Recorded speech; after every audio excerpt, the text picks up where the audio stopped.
All right, you said it was what now? Back then, when I was in the system, we had like 5 or 6 close security prisons. Close is right up under max. You So had what's Alto. the maximum prisons? The maximum Reedville? security back then, Reedville, that was the only maximum security prison. Reedville. I wonder what's the maximum now. What maximum prison they got now? Let me see. Yeah, see, all the gang stuff in there now, so it's different. Well, it seems Back like then, all of them ought to be maximum prison now. yeah. Yeah, because back then it was just close. It was medium, it was minimum, medium, close, then max. Yeah. And close was Waycross, Hayes, Valdosta, Smith, and Hayes. It was just 5. So you gonna bounce right into each one of them prisons twice. Because they run out of places to send you once you're on close security. Yeah. You run out of places to go and stuff. Like Alto was the worst of the worst back then. Once they made the 2-man cell, everybody was getting saved then once they made the 2-man cell. But when open dormitory, you couldn't get saved. You got to just handle your business. What you mean they were getting saved? In the 2-man cell, if you don't want to fight somebody, you don't want nobody to mess with you, you can just go in there and lock your damn door. But in the open dormitory, you can't get away from that person that you got beef with. Yeah, you got to The only way to get away from it, you got to get out that dormitory, go on and deal with it. And I tried back then, like, you got 150 bunk beds in one dormitory. So what was B unit back in the day then? If it wasn't, you see what I'm saying? B unit? Yeah. I'm trying to think B unit, because we had the annex building. Like, Yeah, I never went to the annex. Yeah, the annex building started from, like, on the first floor, it was 10, 11, and 12. They were just, like, mediocre. They doing a little fight. But then when you go up to the top floor, you had 13 and 14. Yeah. And they was across the hall from each other. You can look over there and they can look at you. 13 was all down south, meaning Savannah, Augusta, Waycross, Valdosta. That was all in that dormitory. And then in 14 was all Atlanta. Yeah. And in 14, in Atlanta, they used to fight amongst each other as far as Perry Home against Bankhead, Inglewood against Carver Home, College Park against Decatur. They were fighting over there like that. But then when you look at 13, it was Augusta fighting against Macon, Macon fighting against Valdosta, Valdosta against Savannah. They were doing it like that over there. But when it come to Atlanta fighting them over there, if Atlanta fight Savannah, they were basically figuring out to fight everybody from down south. Everybody like Valdosta, Augusta, Macon, all them come together. And it's called down south. So you have to fight all them cats. And the way it was designed for like 14, all that, like you running your mouth and don't want to fight, it don't work like that. Once you start something, you have to finish it. Yeah. Because everybody look at prison like it's clean. I mean, like it's dirty. Prison is probably the cleanest place you'll ever be. Because we had to clean up so much. The floor was so clean and shiny, you could eat off the floor, dude. I mean, I had a dude tell me and convince me that the toilet water was cleaner than the sink water. Yeah, it was. I ain't never drank the toilet water because it's just the thought of it. But in my mind, I seen somebody drink toilet water like they to clean the water in here. Yeah, it really was, because that water go out and don't come back. That sink water was like a recycle. See, that's the thing a lot of folks didn't understand about that. But the way, man, like, the stuff, I went down there in 91. Alto, they had the dummy. He was biting. But when I went back in 2000, I was like, shit, they Candyland here. Yeah. These needing 2-man rooms and shit. This straight Candyland. I'm talking for real, for real. Cause 14, when I say that flow was so slick and smooth, dude, you get to beef with somebody.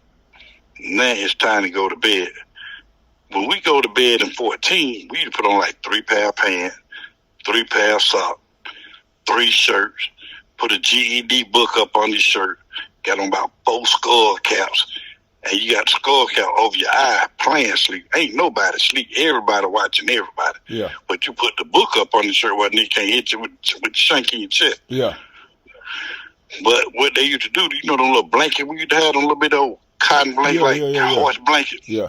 They'll throw the blanket on the floor, lay on their chest, and they just put their arms aside them and just slide all the way down the down. They'll slide up on about 5 beds, slide right on down through there, come up on the side of your bed, hit you about 4 times with that piece, and slide right back to their bed. And get in the bed like that, and they have to. Whoever got hit, they jumping out the bed, screaming, running down Skid Row. Don't nobody know who did it. Because the dude don't slid up on the bed and crept up on you, creep back to their little spot. I'm like, it was wild head. Niggas couldn't get away with all that extra shit they doing now. Yeah. They just and then I do. Go ahead. They're like, when I first went, it was new to me. I used like the open bathroom. You talking about 8 toilets just lined up on the wall. When you take a shit, you sitting next to a motherfucking shit. And I didn't understand. When they go in there and take a shower, you always go in there with your homeboy. Yeah. Your homeboy stand at the door while you on the toilet. But you go on the toilet, you might have a shirt on, but you ain't got no clothes on. You butt, booty, and naked with the shirt on with the boots on. Yeah, you got them boots on. And I had to do one. I said, why don't nigga take off all their clothes? I said, man, catch a nigga that come down, attack you on the toilet. Your pants won't be on your ankle where you can get up and defend yourself. Thanks. So that shit, it was crazy as hell, man. And them officers, you start a lot of that shit right now. Oh, them Savannah boys say, y'all Atlanta nigga hoes. They'll say that shit then. All of a sudden, the gate accidentally pop open at the same time. Yeah. So now you got 300 motherfuckers out there. Yeah. Now you got 300 motherfuckers out here fighting and shit, trying to kill themselves. That shit be wild as hell, man. So have anybody ever like stood up to the police? Y'all ever had like something like that pop off ass back in the day? Oh, hell no. They don't play that shit. Nigga. I hit a police one time. And boy, when I say they like to kill my ass, but that wasn't that normal. I reacted because he was pushing me.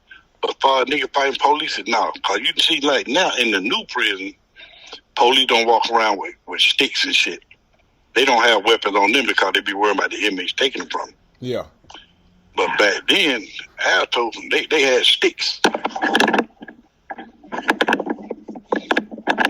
Yeah, back then, because we were so young, we were young then. Al told for age 17 to 21. And then but a bunch of young people, so they had sticks in them motherfuckers. And they will crack your motherfucking head.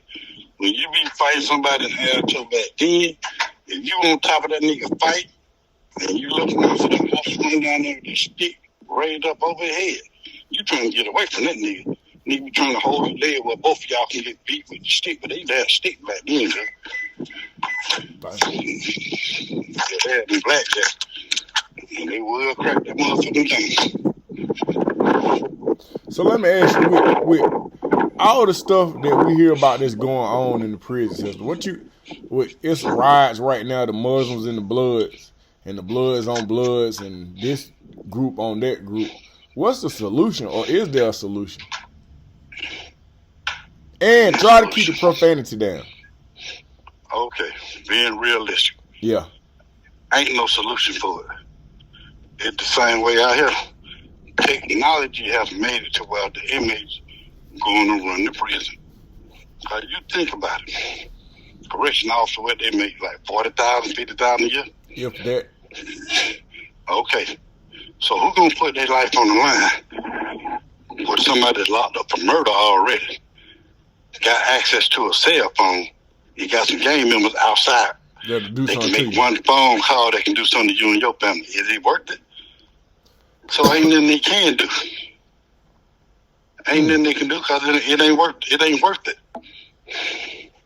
The hell I'm finna be goddamn messing with you, and you got a cell phone. Have somebody sitting in my house before I get there. It don't make sense. So then we just keep dying daily. We just keep stabbing each other up till ain't nobody left. Or Butler, you know me. I'm gonna be real about it. The reason why I don't feel sorry for niggas in prison, cause get what? You could have kept your butt at home at the end of the day. That's just me. Cause when I went to prison, when I got messed up or when I did things to other people, I couldn't call home and call mama and complain about what happened because I could have stayed at home and went by the rules at home. So you locked up, you don't hurt somebody, family member on the street. You don't did all this dirt. And then you want somebody to feel sorry for you because you getting beat up in there. That ain't how life works for real, for real. Yeah. Ain't no rights in prison because it tell you on the fine print, you lose all rights when you commit that crime and get convicted of it. You lose all your rights, so ain't no need to get in that crying now. Oh, they jumping on me now. You a Billy Bad Butt on the street. Yeah. Now you in here crying when you could have stayed at home. See, that's the part people don't teach. They don't teach these kids on the street now. Everybody talk about the war stories in prison, this and that there. Pedophiles get shanked up, snitches get done. It's a lie. Yeah. That's the biggest lie in the world. Snitches get stitches. That's a lie. Yeah. I know some snitches that will tell on you, knock you out, and rape you at the same time. Yeah. Because he's snitching don't mean he won't kill you. Yeah. Don't mean he can't fight because he told. Niggas tell to get out of that situation. Yeah. That's all that is. Whoever tell first get the best deal. Yeah. And then they be telling about, oh, niggas they don't like rapists and pedophiles. Who cares what you locked up for? I'm locked up for doing my crime. I'm locked up for armed robbery. You think I'm finna go stab this dude because he raped a baby and catch a life sentence with this nigga? He ain't raped my baby, so I don't care. So I don't know where folks got this little notion that folks be jumping on rapists and pedophiles. Don't nobody care about that in there. That just stuff people make up on TV. Ain't nobody finna catch no life sentence because you raped somebody if it ain't their kinfolk. Yeah. Now, I'm saying you mess with certain people kinfolks and you get in that right across their cousin and brother. Yeah. That's a whole different story. Right. But I know plenty of rapists that I was cool with. I know some molesters I was cool with. When you in prison, you doing time. You being friend with the one that got your back. You got it back, he got your back. That's how that working now. Yeah. Don't nobody care about all that, who you done did something to. Long as it ain't my people, it ain't no concern of mine. And the big thing about, when I tell people about going to prison, the main thing I try to tell them kids, the same thing your parents put you through on the street is the same thing in prison. What you mean? The only difference, what I mean by that, what your mommy tell you when you get ready. Get up and get ready for school. Make sure you make your bed up. Clean your room. That's what your mama tell you on the street. Yeah. So when you get up, clean your bed, make up your bed, go to school, you get to see girlfriends. You get to come home, your mama done bought you a nice little video game, done bought you some clothes because you got up, made the bed. You did all that stuff that you're supposed to do. Now, when you go to prison, they going to tell you the same thing. Get up and go to detail, clean your room. Yeah. Now, on the street, you tell your mom be stomping your feet. I'm tired of cleaning up the room. I'm tired of this curfew, da-da-da-da-da-da. You talking back to her. But in that, they're going to tell you the same thing. Get up, time to go to detail, clean your room. And if you don't, we're going to put these hands on you. Yeah. So it's the same rules, and now the only difference is they going to enforce them. Yeah. You ain't going to talk back to them. You're going to make that bed. You're going to do what you're told, or you're going to get them hands put on you. That's how it works. So you could have did that on the street. You could have made up your bed and went on your way and had to have fun with your friends at the arcade and got a girlfriend. Because you're going to go to prison and go through the same thing, being told what to do. Let me ask the you only this. difference is, Let me ask you this. Do you think that from a systematic approach that there's certain races, there are certain people that fall up under a particular economic status or a poverty level that they're targeted for the prison system? No, man, no. See, that's another excuse that they put out there for people. They give us excuses to make fools out of ourselves. When you break the law because you want to break the law, ain't nobody putting no gun in your head. You did it because you wanted to do it. Plain and simple. And folks got to understand and be real with themselves. When I robbed that store and did what I did, didn't nobody make me do nothing. I chose to do what I wanted to do. Could you have been influenced by something subconsciously or even consciously been influenced by something that you seen or something that you heard? Oh, yes, I was influenced. I was very influenced because I thought it was cool to be locked up, so I wanted to be locked up, okay. to be honest. So then, let me ask you, so then where do you think that idea came from? What was you watching at the time? Oh, no, watching niggas get out of Alto. Back then, niggas used to be talking about the Alto shuffle. They used to get out of prison and they come back to the neighborhood. We slap box niggas doing the Alto shuffle. And we used to say the dumbest stuff. We be slapped by like, oh, I can't wait till I go to Alto. I can learn the Alto shuffle. Wow. Now that I'm older, I was sitting there thinking about myself, we used to actually say this stuff and look forward to going to prison. Wow. We looked forward to this stuff. I can't wait till I get there to learn how to do this fight. That's crazy. It was wild, man. That's crazy. But like everything, like not getting off the subject, but you look at the way society made right now. Like I was having a conversation the other day with a person, and we were having a conversation about taking Black history out of school. What's your thought on that, taking Black history out of school? I think that whatever the school system gives you on Black history, you still got to double up on it.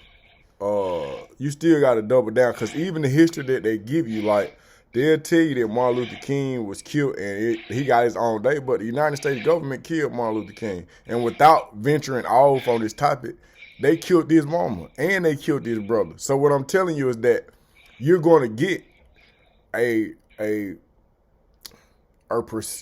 you're going to get a percentage of what really has taken place in Black history.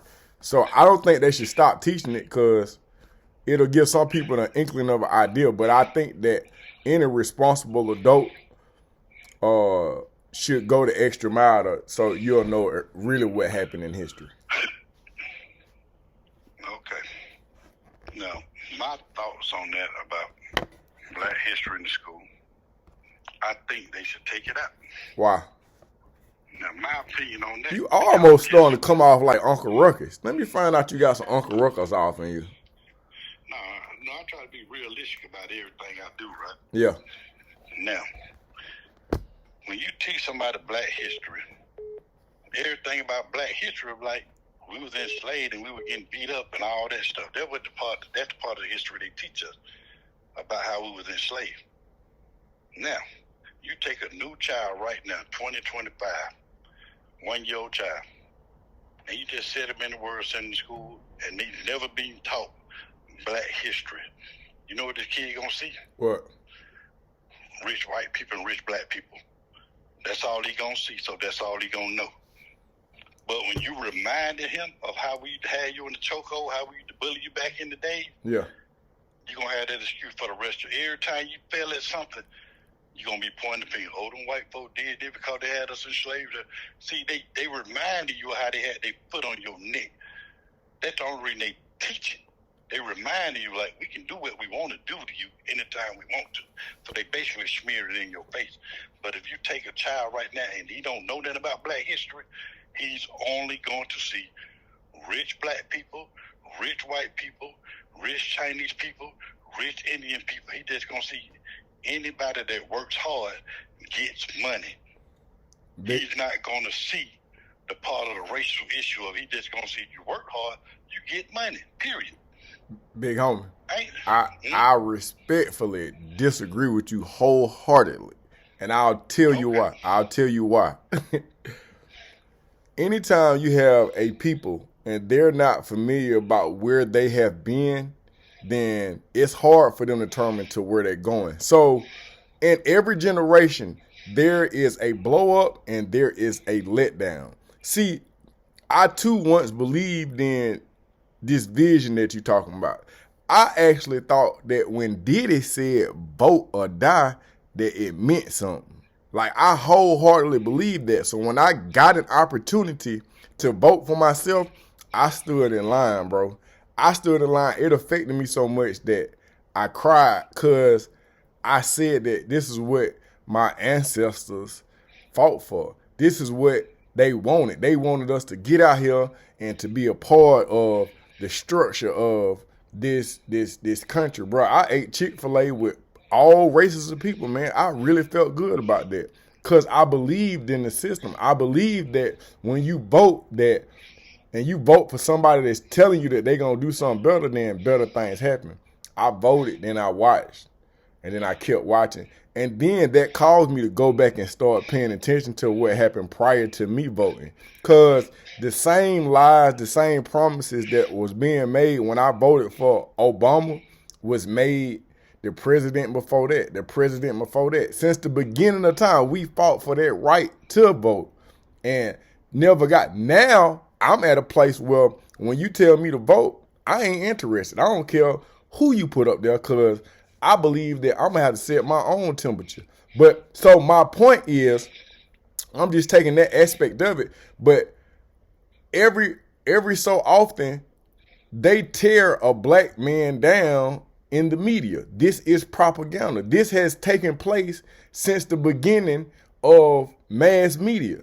And so, but if you're not up on it, then you'll lose focus on what tomorrow look like. You got to be up on the images that they put in front of you. Remember when Different World came out? You remember that time? Did it encourage you? Did you slightly want to go to college, or you was ghetto boys, you was thugged out? I was on some ghetto boy stuff back then, but at the same time, you know what college was to me? What? Going to meet some women. That's it. Okay, so now let me finish my point. I'm a tad bit different. Because when I saw black people doing powerful things on TV, bro, I wanted to be a part of it. I wanted to go to college because I seen Different World. I wanted to be a Muslim because I saw Malcolm X. But I also, once I saw colors, I wanted to be a gang member. When I saw Boys in the Hood, I wanted to shoot a nigga. You see what I'm saying? So what I'm saying is that if you don't study your yesterday, then you'll allow for the same trickery to take place on your tomorrow. That's why I just wholeheartedly believe that it's important to not just study black history, but all history. You got to understand that this population of people came over here and took this land and poisoned the people that the land really belonged to. And we call it Columbus Day, and we'll celebrate it and call it Thanksgiving when in fact they stole land. Then they stole people to build the land up. And you think these people are good people. You talking about the population of people. I'm not saying that all white people are bad. I'm saying you talking about humans that are able to really treat other humans like animals or cows or cattle. And the moment you start to forget that, then when you start seeing them shoot us down in the media, you don't understand it. You think that going out and protesting, holding signs, you think that's going to work. Let me tell you something. In the history of holding signs, that shit ain't never worked. You hear me? It never has worked. And it never will. But then we'll have another generation that come along that they don't know what yesterday looked like. And if they don't know, then they'll think, oh, we're going to get out here and do this. They ain't had their heart broke. So that's why history, black, white, American, world history, it's important to know, bro, what happened yesterday. Because if not, then you don't have no control or you won't be able to dictate what happened to tomorrow. I did disagree because I used to be a bully. Okay. And the best way I bullied people by reminding them of the stuff I did to the last nigga. That's how I kept everybody in line. When I was in prison, I hit that dude with a bush hat. That's how everybody knew me. They knew my history. History, my story, his story. Whoever wanted to fight, make their own story of how it went down. Okay. So they say they did this to the indigenous people. They probably didn't do that, but they put that fear in your head to make you think that we slick and we cunning and we conniving. So you got to watch us. You're going to always be scared of these people because of what you've heard about them. When they don't take them but one lock upside the head to change all that, ain't nobody scared of you no more. See, everybody, like history, they put the boo game down on the next generation. They holding you in place. And just like the college thing, I've never been a fan of college. I don't believe in college. because I think that's the biggest setback for black people anyway, going to college. That's why I didn't agree with Obama and them. Oh, you need to get an education, yada, yada, yada, yada, yada. You want to send an 18-year-old kid to college to get in $100,000 worth of debt? By the time he's 19, he in $100,000 worth of debt. While all the other nationalities, they go to the military for 4 years, and then they just bought their first house tax-free. They got a trade they can use for the rest of their life, and they getting paid for it. They ain't in no debt. And the other half of the people don't went to trade school for 2 years to be a plumber, to make $150,000, ain't in no debt, making more money than a person with 10 degrees. I got a GED, and I make over $150,000 a year. Yeah. So what I need to go to college for and go get in some debt for? See, that black folk biggest thing, thinking they need to go to school. They trick us to go to school, but they don't go to school. They go get the trade. Go be an electrician, go be a plumber, go to the military. You did VA loan to do this, you did VA loan to do that. But our black people that we put in office, they don't teach us this stuff. We vote them in there, but they don't teach us none of this stuff. They get in there and make sure they straight. They don't make sure everybody else straight. That's why I don't vote the Democrat way. I'm really independent, but I like most of the Republican values. Because if you listen to the way Democrats, how they how they campaign, mm-hmm. the first thing come out their mouth. If you vote Democrat, we're gonna give you DACA. We're going to let you be legal citizens in America. We're going to do whatever it takes to get you legal citizenship. Okay. Asian people, if you vote for the Democrats, we're going to make an Asian crime bill. Can't nobody mess with y'all no more. Okay. The gay community, if you vote Democrat, we're going to give you same-sex marriage. We're going to give y'all a couple of bathrooms. We're going to make it against the law for somebody to respect y'all. We're going to let y'all adopt kids. Black people, you vote for us, nigga, you just follow suit. That's it. You don't get nothing. So that's how they campaign. Then you turn around and you look at the Republican side of it. They campaign, okay, we're going to change this law. We're going to change this law. We're going to change that law. They don't worry about races. They don't pinpoint races. They just tell you what they're going to change in the taxes and the laws. So that's why I never vote Democrat, because they're just like players. I call the Democrat player because they just like, if I meet a woman at the bar, baby, you pretty as hell. Hold on, bro. Come in, Summer. They dry. Check in the dryer. Okay. And then start getting your stuff ready, okay? Okay. All right. Because I don't want you to take a shower and go out in that cold. Because you'll get sick. Okay? All right. I understand where you're coming from on all your topics. I do agree that everybody don't have to go to college. Some people need to go get trades. But we need somebody to go to college. I definitely encourage. I want my child to go to college. Don't your child go to college? No. Huh? Nope. One in the military. Okay, but when he go to the fire department. Okay, the one that's in the military, is he receiving some form of college? Yeah, he's doing it now because that's how he get his ranking and he getting a free education. See, what I mean by going to college, what's the best job in the world you can have? And that's a job that you like to do, right? It's easy when you like to do it, right? Right. So if you want to go to college, guess what you're going to do? You're going to make the grades in high school to where they're going to pay for it because you want to do this. See, you can't force no child to go to college and you pay it out the pocket for it, getting student loan. Yeah. Because if that child really want to go to college, they're going to do what they're supposed to do in high school to make the government pay for it. Yeah. That's how that works. If you want to go, make it where the government will pay for it. When you try to make a child go to college and get in debt, that don't fly because in college, they're not going to wake you up and try to get up, you better go to school, you can't cut class. They don't care about that because you're still going to pay that tuition. So if a child ain't working for it, they getting their education for free. What's the point of sending them there? Because it's not going to work like that. They didn't like high school. Because if they did, they would have made straight A to get free college. That only makes sense to me. You can't come tell me because you looked at a different world, you want to go to college, and you don't make straight D's all year round, then come to me, Dad, I want to go to college. Nigga, I don't know who's going to pay for it because I ain't doing it. Yeah. So a lot of kids think they supposed to go because that's what their parents tell them. No, I want my child to know how to make money immediately. Start out making money versus start out in debt. I think that I think you do have a good point. I'll argue that point with numbers, and my numbers I'll just say this. The United States has the highest prison population in the world.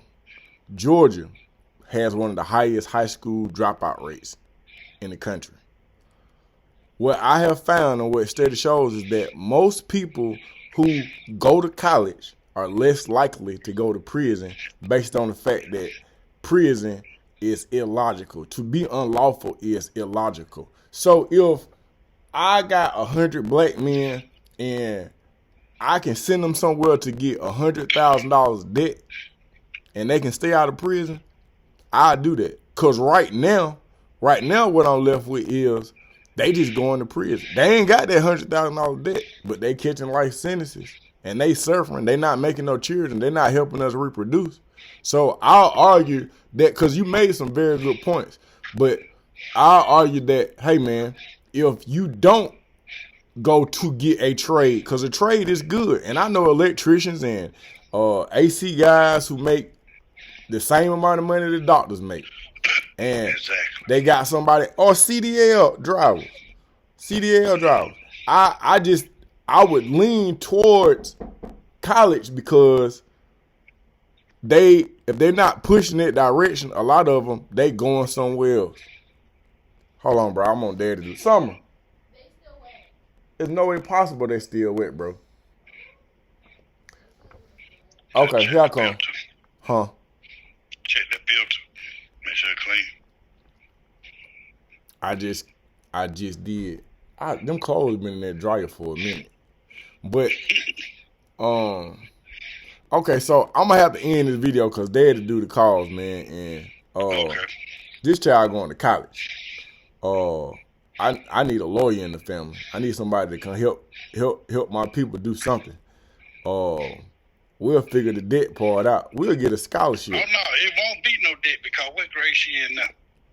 She in the 5th grade.